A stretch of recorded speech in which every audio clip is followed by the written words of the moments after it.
Eu vou tentar entrar aqui no assunto que talvez eu vou até falar um monte de merda, mas depois você me corrige. Porque eu vejo assim, na época de Marx, que tinha seus pensamentos, suas ideologias, o que eu entendi, que ele achava que o proletariado tinha que pegar em armas e tentar reconquistar ali o poder de fato na luta, né, com revolução e tudo mais. Só que aí acabou que desprovou isso na época da Segunda Guerra, tanto que na Primeira Guerra, né, que os proletariados estavam lutando entre eles, acabou que eles estavam se matando. E veio depois a escola de Frankfurt, que vem mais aprofundar nesse estudo, nesse pensamento de Marx, e viu que, de fato, o Marx estava errado nesse pensamento. O que eles tinham que fazer? Não pegar o proletariado, mas sim entrar na arte, nas escolas, no estudo, e tentar moldar aquele cidadão de fato com os pensamentos dentro da academia, dentro da música, dentro da arte, para transformar e, de fato, esse pensamento do Marx vir arraigar mais para frente. Não sei se eu estou falando merda aqui, mas assim, vê se você entendeu também o que eu quis dizer. Sim. É, Olha, a leitura que eu tenho de Marx é a seguinte, né? é, Nós temos Marx e Engels, esses dois uhum, pensadores, teóricos, sociólogos, né? Eles produziram o Capital, Manifesto, a, o Materialismo Histórico, por volta de 1886, 87, 88, né? uhum, Então, final ali do século XIX.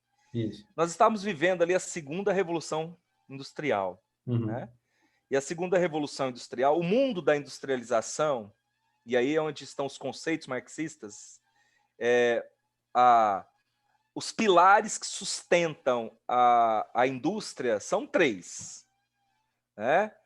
Para que haja indústria, precisamos de matéria-prima, uhum, senão não tem.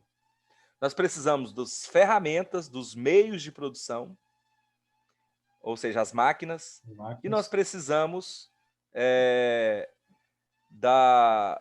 mão Então, de são obra. a mão de obra e o quarto elemento. Vamos colocar um quarto elemento: mercado. Uhum, Se você não tiver matéria-prima, se não tiver ferramentas, se você não tiver mão de obra e você não tiver mercado, você não tem capitalismo. uhum, Você não tem o quê? Produto. Você não tem produção.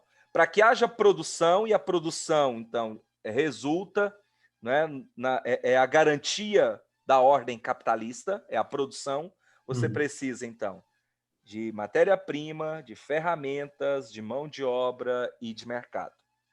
Aí sim você tem o fluxo da produção.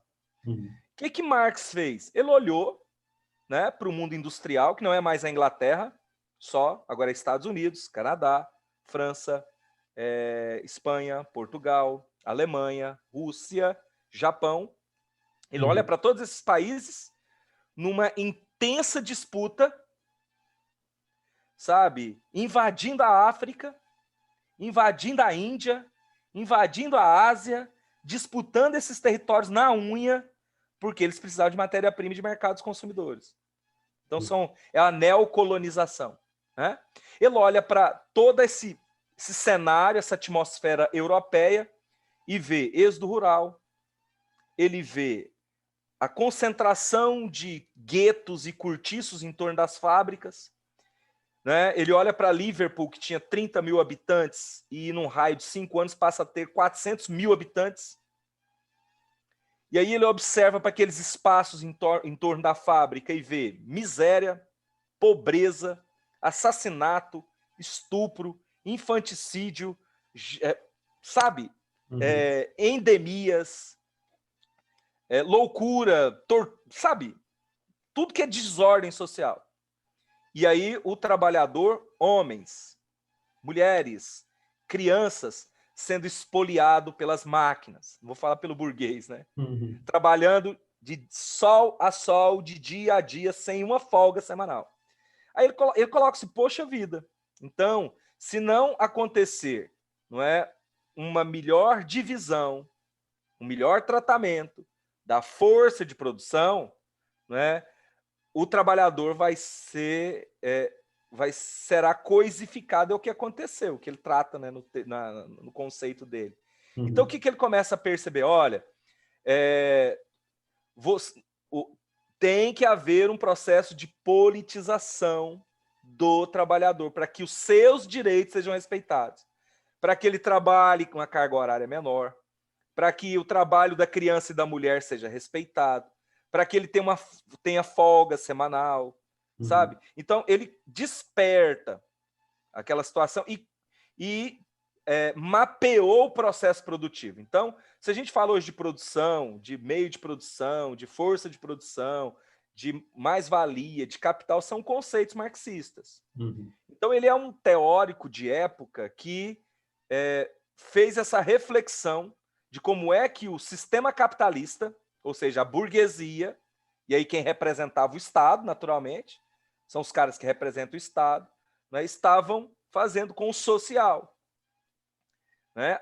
Só que outros teóricos lançaram mão do pensamento de Marx, como o caso Bakunin, e disse o seguinte, olha, então a gente tem que destruir as máquinas, a gente tem que matar burguês, então é o momento da anarquia. Da revolução. Aí, quando, de fato, né, politizaram, partidarizaram o pensamento marxista, né, é o que a gente direciona para a Rússia e vê, então, o que os bolcheviques fizeram, que foi um movimento proletário que pegou nas armas, justificando sobre o pensamento de Marx, né? E aí exterminaram os Romanov, tomaram o poder e instituíram, né, o governo proletário na Rússia, né, que é a Revolução Russa que você está se tratando. Né? E aí o Estado ganhou essa perspectiva de um proletariado no poder que, de fato, não era o proletariado que estava no poder. Né? Você vai ter uma elite oriunda do proletariado, mas que tem uma vida burguesa e que vai continuar expoliando o seu trabalhador. Vai continuar garantindo a miserabilidade do seu trabalhador. Então, assim, ao longo da história, eu penso, né, lançaram mão do pensamento marxista, desse momento que ele estabelece a ruptura contra essa ordem produtora, exploratória, capitalista, e partidarizaram ela. Né? E de fato, o movimento marxista, né, ele passa a ser visto como o social-comunismo. Entendi. Mas aí vem a escola de Frankfurt e vem repensar toda essa lógica. Aí você tem Althusser, você tem Durkheim, você tem Simmel, né? Essa galera toda aí que começa a dialogar e trazer o discurso de Marx fora, né, dessa forma, dessa bitola que ela é partidária, mas aplicada aos marginais, aos invisíveis, e perceber como é que Marx desperta, por exemplo, que a educação, a universidade ela garante a reprodução de uma sociedade desigual. O Estado, quando ele não investe em educação, é porque ele está garantindo uma hegemonia política de poder a poucos. Aí vem a história, vem a escola de Frankfurt vem trabalhando justamente esses aspectos. Por isso que tem uma obra bacana, né, do Adorno, né, que é a escola após Auschwitz. Essa eu não conheço, não. Porque assim, a educação ela pode salvar, mas ela pode matar.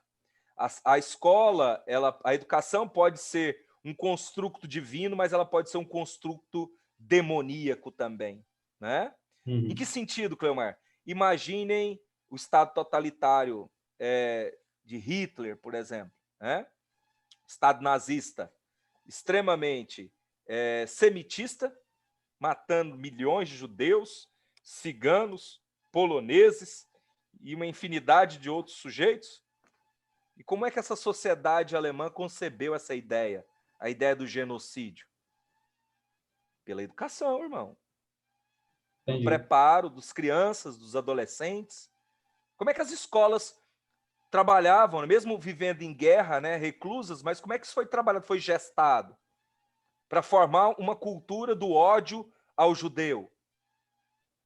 Então, a escola ela é espaço de libertação? Mas ela é espaço de barbárie também. Uhum. E que nós, então, né, aí vem o Adorno e fala, olha, que nós não repitamos Auschwitz, que foi um dos grandes centros de concentração, acampamentos de concentração, né, centros de concentração e síntese de morte e de genocídio durante o nazismo, né, e a Segunda Guerra Mundial. No caso ali era tudo Então, legal. O que estava acontecendo ali com os judeus, os alemãos estavam na legalidade. foi Era normal. naturalizado, né, porque o discurso nazista foi internalizado pelo povo alemão. Loucura. Então, as crianças viam, entre aspas, né, com naturalidade. Uhum. Professores, médicos, cientistas. Os caras estavam fazendo pesquisa com gente viva, como cobaia. Então, a medicina alemã operava em favor da morte, Uhum. né? Ou parte dela, não vamos generalizar, né? Mas parte ali da ciência de Estado, e aí tem a universidade, né? Tem os núcleos de pesquisa trabalhando em prol da morte. Entendi. Então, é uma ciência que salva, mas uma ciência que destrói. É igual a ciência bélica, né, Murilo? Os Uhum. caras ficam testando armas para ver qual o poder de destruição dela. Loucura, né? Não é? Então a ciência. Essa foi uma das grandes decepções do Einstein. Poxa, a teoria da relatividade era para ajudar a raça humana e vai Virou outra destruir. coisa. Virou outra É. coisa.